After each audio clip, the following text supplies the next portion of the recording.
So hello everyone, आज है lecture number 7 electrochemistry का, जिसमें हम लोग देखने वाले हैं स्पॉन्टेनिटी, जिसको बोलते हैं feasibility of cell and Gibbs free energy के बीच का relationship.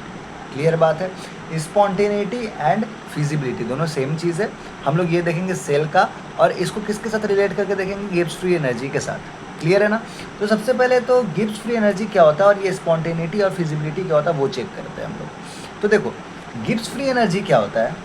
It is a thermodynamic quantity. Thermodynamics में क्लास 11th में आप लोग पढ़े थे गिब्स फ्री एनर्जी।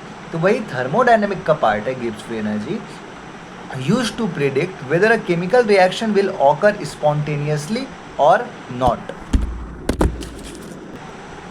चलो ठीक है, होता रहता है ये सब।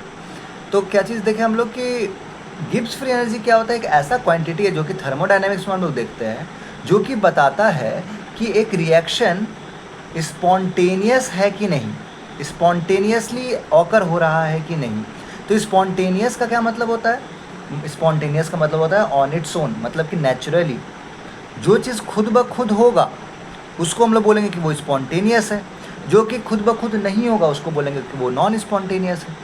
तो फिर से एक बार देख लेते हैं, गिब्स फ्री एनर्जी एक ऐसा थर्मोडाइनमिक का क्वांटिटी है, मतलब थर्मोडाइनमिक्स नाम का चैप्टर है, ठीक है ना। उस फील्ड का ये एक ऐसा क्वांटिटी है जो कि केमिकल रिएक्शन देखकर बता देता है ना कि जो हमारा रिएक्शन है वो स्पॉन्टेनियस, दैट इज़ खुद से हो सकता है, या इसको कोई एक्सटर्नल एजेंट चाहिए कराने के लिए, ठीक है ना। तो अपने को पता है कि डेल जी अगर लेस देन जीरो होता है, डेल जी अगर लेस देन जीरो होता है, इसका मतलब कि रिएक्शन स्पॉन्टेनियस है, मतलब कि खुद ब खुद हो पाता है।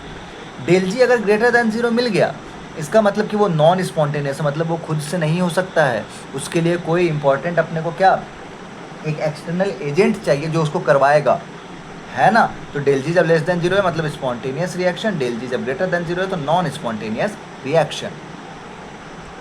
और जब del G equal to zero, इसका मतलब कि इक्विलिब्रियम का कंडीशन है। क्लियर है ना, मतलब कि इक्विलिब्रियम कंडीशन ये अभी अपने को जानना नहीं है, अपने को बस जानना ये दोनों है फिलहाल के लिए, बस ये दोनों जान के रखो। क्लियर है ना। ये इक्विलिब्रियम एंड ऑल अगर हम पढ़ने लगेंगे तो बहुत लंबा, एक पूरा लेक्चर ही बहुत लंबा हो जाएगा, और इसमें 11th का बहुत सारा पार्ट यूज़ हो जाएगा। क्लियर है। तो इसलिए ये वाला पार्ट अगेन नोट में अपने डाल लेना, जिससे कि फ़ायदा होगा। अगला सुनो, अब हम लोग आते हैं डेरिवेशन पे, जो कि इलेक्ट्रोकेमिस्ट्री में बहुत ज़्यादा ज़रूरी है। तो सबसे पहले समझ लो कि डेल जी जो होता है ना, वो होता है minus of work done by electrical charge, ठीक है ना, बाय सेल। मतलब फिर से बोल देते हैं, del G is equal to electrical work done by the cell. फिर से इसको ध्यान देना, del G is equal to minus of electrical work done by the cell. Now electrical work क्या होता है वो देखते हैं। तो भाई अपने को क्लास 12th का फिजिक्स से पता है कि del V is equal to W by Q होता है। ये डेल वी क्या होता है, ये पोटेंशियल डिफरेंस होता है। ये क्यू क्या होता है, ये चार्ज होता है। और ये डब्ल्यू क्या होता है, ये होता है इलेक्ट्रिकल वर्क। क्लियर बात है ना। तो वहीं से अपने पास आया del V equal to W by Q. अब डब्ल्यू को अकेला छोड़ दो, so W will be equal to Q del V. Q क्या है अपना, क्यू है चार्ज, और डेल वी क्या है अपना potential difference. So W is equal to Q del V. Okay. अब देखो नाउ, अगर अपने को क्यू डेल वी का वैल्यू मिल जाए तो बात बन जाएगा ना। अगर अपने को क्यू डेल वी का वैल्यू मिल जाए मतलब डब्ल्यू का वैल्यू मिल जाएगा, और डब्ल्यू का वैल्यू मिल जाएगा तो आगे माइनस लगा देंगे, डेल जी का वैल्यू मिल जाएगा। क्लियर बात है। तो क्यू एंड डेल वी पे हम लोग फोकस करते हैं।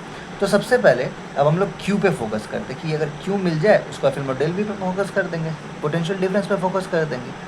नाउ क्यू क्या है, क्यू जो है वो है कि कितना इलेक्ट्रॉन पास हो रहा है, कितना इलेक्ट्रॉन जा रहा है। याद करो, हो यही रहा था ना कि हमारा लोन के साइड से आरआरसीपी के साइड इलेक्ट्रॉन मूव कर रहे थे, तभी ना करंट का फ्लो बोल रहे थे। तो याद करो, जब ऐसा कुछ हो रहा था कि हमारे पास सपोज़ यहाँ पर जिंक का रॉड था और यहाँ पर ZnSO4 था, तो हम लोग बोल रहे थे कि Zn2+ जो यहाँ टूट के गिरेगा ना, तो 2 मोल ऑफ इलेक्ट्रॉन जाएगा, 2 इलेक्ट्रॉन नहीं जाता है। वैसे ही जब भी यहाँ से इलेक्ट्रॉन मूव करेगा तो हम लोग बोलेंगे नंबर ऑफ, मतलब n number of electrons, n moles of electrons flow कर रहा है। क्लियर बात है ना। एन नंबर नहीं फ्लो कर रहा है, n moles of electron flow कर रहा है। क्लियर बात है। तो अब देखो क्यू का वैल्यू कैसे निकालेंगे। हमारे पास लेफ्ट साइड में एनोड होता था, राइट साइड में कैथोड होता था, n moles of electron pass हुआ। तो देखो Q is equal to charge on 1 electron into number of electron. अगर मान के चलो हम लोग को देखना है कि टोटल का चार्ज कितना पास हुआ एनोड से कैथोड की तरफ, तो तुम क्या करोगे कि पहले एक इलेक्ट्रॉन पे कितना चार्ज होता है वो देखोगे, क्लियर है ना। उसको इंटू कर देंगे कि कितना नंबर ऑफ इलेक्ट्रॉन फ्लो किया है, तो क्या टोटल चार्ज निकल जाएगा। समझ में आया। अगर मान के चलो वही बात है ना कि अगर हमारे पास 10 कुरकुरे हैं, एक कुरकुरे का दाम है 5 रुपया, तो तुम इन दोनों को इंटू कर दोगे ना, तभी टोटल प्राइस निकल जाएगा, कोई पूछेगा तो। वही तो कर रहे हैं हम लोग, समझ में आ गया। हम लोग बोलेंगे टोटल चार्ज कितना है, तो तुम बोलोगे अच्छा एक पे कितना है, एक पे 5 है, समझ में आ रहा है। और कितना नंबर है, 10 है, तो तुम बोल देते हो 50। तो वैसे यहाँ पर हम लोग बोलेंगे कितना चार्ज है, तो तुम बोलोगे एक इलेक्ट्रॉन पे कितना चार्ज है, अच्छा जी। उसके बाद उसको इंटू कर दोगे नंबर ऑफ इलेक्ट्रॉन कितना है, तो टोटल चार्ज निकल जाएगा। वही चीज़ यहाँ कर रहे हैं, Q into charge on 1 electron into number of electron. तो एक इलेक्ट्रॉन पे कितना चार्ज होता है, 1.67 इंटू 10⁻⁻19 कूलम्ब इंटू हमारा मान लेते हैं n मोल्स ऑफ इलेक्ट्रॉन पार हो रहा है, n मोल्स ऑफ इलेक्ट्रॉन पार हो रहा है, तो हम लोग n से किसको इंटू कर देंगे, एक मोल में कितना होता है 6.022 इंटू 10⁻23। समझ में आया। तो हम लोग फिर से देख लेते हैं एक बार, Q is equal to charge on 1 electron into number of electron. तो चार्ज ऑन 1 इलेक्ट्रॉन कितना है, इतना है। इसको हमारे पास मान लेते हैं n मोल्स ऑफ इलेक्ट्रॉन पार किया है, ठीक है। तो n इंटू एक मोल में कितना इलेक्ट्रॉन्स होता है, इतना। इसी को बोलता है वैगाद्रो नंबर। समझ में आ गया। तो ये हमारा Q हो गया, क्लियर है। अब सुनो ध्यान से, जब इसको इंटू करोगे ना, तो वैल्यू आएगा हमारा 96500। करके भी देख लेना, ये अप्रॉक्स आता है 96458 के अप्रॉक्स में, बट इसको हम लोग अप्रॉक्सीमेटली कितना ले लेते हैं 96500 कूलम। तो n इंटू 96500 कूलम। अब ये कौन लेके आए थे, ये फैराडे लेके आए थे, इसलिए ये फैराडे का नाम पे पड़ गया, विच इज़ F। इसी को F बोल देते हैं, इसी को F बोल देते हैं। यहाँ पर फॉर्मूला क्या बन गया, Q is equal to n into F, और F जो है वो है फैराडे कांस्टेंट, जिसका वैल्यू होता है 96500 कूलम, और n क्या था, नंबर ऑफ इलेक्ट्रॉन्स कितना पास हुआ। ओके, अब हम लोग देखते हैं डेल V।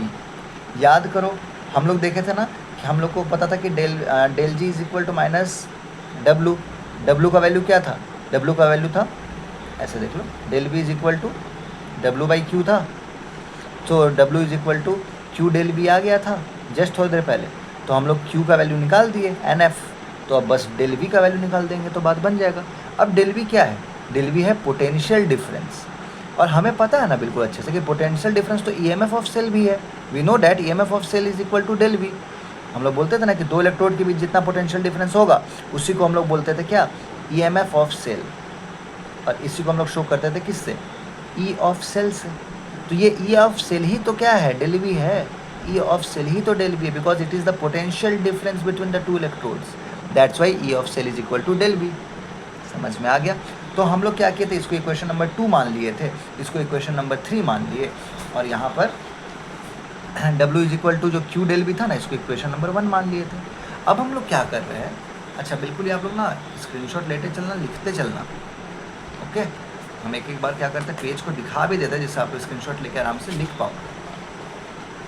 अब सुनो, हम लोग क्या किया, अब इक्वेशन नंबर 3 को, सॉरी जो 2 और 3 था, 2 और 3 इसको इक्वेशन नंबर 1 में पुट कर दिए। जैसे ही पुट करोगे तो क्या दिखेगा अपने को कि W is equal to NF E not, sorry E of cell. पहला इक्वेशन क्या था हमारा, पहला इक्वेशन था कि W is equal to Q del V।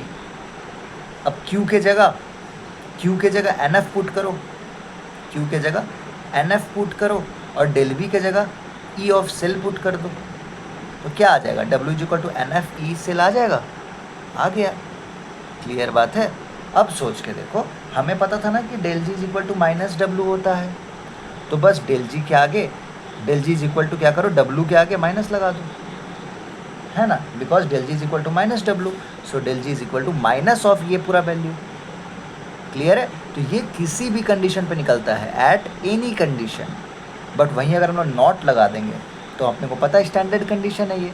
तो हमारे पास फॉर्मूला आ गया कि del G is equal to minus F E of cell, और ये होता है एट एनी कंडीशन, बट अगर नॉट लगा दिए, del G nought is equal to N F E not of cell, this is for standard condition, मतलब कि जब टेम्परेचर 25 डिग्री सेल्सियस रहे, प्रेशर 1 atm या 1 बार रहे, एंड कॉन्सेंट्रेशन 1 मोलर रहे। समझ में आ गया? तो जिसको डेरिवेशन में थोड़ा दिक्कत भी होगा, एक बार रिवाइंड करके फिर से देख लेना, समझ में बिल्कुल आ जाएगा। और जिसको नहीं भी ये करना हो तो कोई दिक्कत नहीं है, जनरली यहाँ से क्वेश्चन आता नहीं है, बट इस फॉर्मूले को ध्यान रख लेना। क्लियर बात है ना? इस फॉर्मूले को एकदम अच्छे से डब्बे में बंद करके लिख लेना आप लोग। क्लियर है? फिर से हम एक बार दिखा देते हैं, आप लोग को लिखना हो तो आप लोग बिल्कुल आराम से लिख सकते हैं। ओके, अब इसका क्वेश्चन कैसा तरीके से आता है वो देखो। प्रिडिक्ट फिजिबिलिटी ऑफ सेल, मतलब कि फिजिबिलिटी का मतलब होता है कि बताओ कि वो स्पॉन्टेनियस है कि नहीं, स्पॉन्टेनियस है कि नहीं। तो वही पूछ रहा है कि स्पॉन्टेनियस है कि नहीं वो बताओ।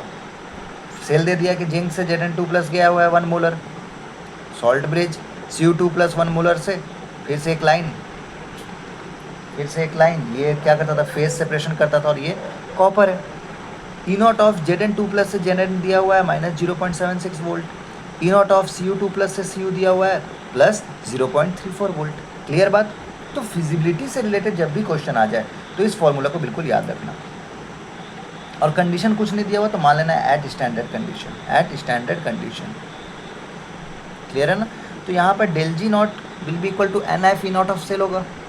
तो अगर N का वैल्यू आ जाए, F का वैल्यू आ जाए, ई नॉट ऑफ सेल का वैल्यू आ जाए तो बात बन जाएगा। Okay ji. बट यहाँ पर डेल जी का वैल्यू नहीं पूछा है, थोड़ी पूछा कि डेल जी का वैल्यू बताओ, बस बोला कि बताओ कि स्पॉन्टेनियस है कि नहीं। तो उसके लिए हम लोग क्या क्या देखेंगे कि हम लोग बस देखेंगे डेल जी क्या निगेटिव है। अगर वो निगेटिव है मतलब स्पॉन्टेनियस है, अगर डेल जी अगर ग्रेटर देन 0 है मतलब नॉन स्पॉन्टेनियस है, बात खत्म। तो सबसे पहले N का वैल्यू निकालते हैं। तो यहाँ निकालने का ज़रूरत नहीं था इस क्वेश्चन में, बट चलो ठीक है, निकालने सीख लो। रिएक्शन लिखो, सेल रिएक्शन लिखो। तो Zn से Zn2+ में गया, 2 इलेक्ट्रॉन छूट गया, 2 इलेक्ट्रॉन छोड़ने पर ही ना Zn से Zn2+ में गया। 1 इलेक्ट्रॉन छूटता तो यहाँ Zn+ आता, 2 इलेक्ट्रॉन छूटा तो यहाँ Zn2+ आया।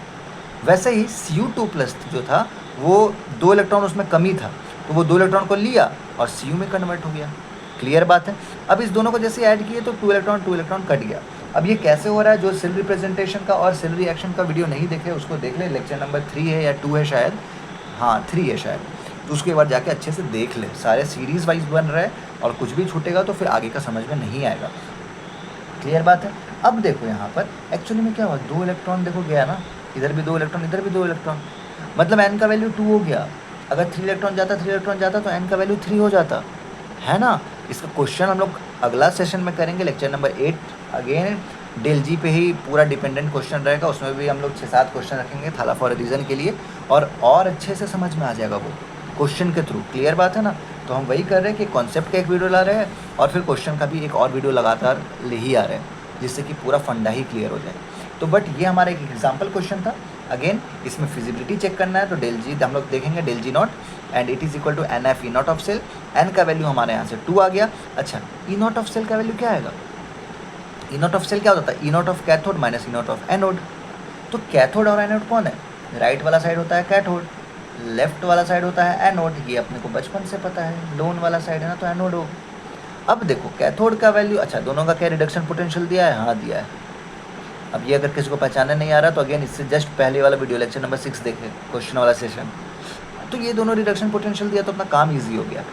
तो बस इसको उठा के यहाँ पुट करो, ये हमारा कैथोड था, रिडक्शन पोटेंशियल रखना था, तो ये रिड्यूस भी हो रहा है, तो ये RP ही दिया हुआ है, रिडक्शन पोटेंशियल ही दिया हुआ है, इसको यहाँ पर उठा कर पुट कर दो। तो 0.34 वोल्ट माइनस ये अगेन क्या दिया हुआ है? ये भी रिडक्शन पोटेंशियल दिया हुआ है, तो माइनस ऑफ एनोड, एनोड हमारा जिंक था, तो minus of 0.76 volt, minus minus plus हो गया, दोनों को ऐड कर दो, कितना आ गया? 1.10 वोल्ट। तो अपने पास N का वैल्यू आ गया, N का भी वैल्यू आ गया हमारे पास, ई नॉट का भी वैल्यू आ गया, ई नॉट ऑफ सेल का।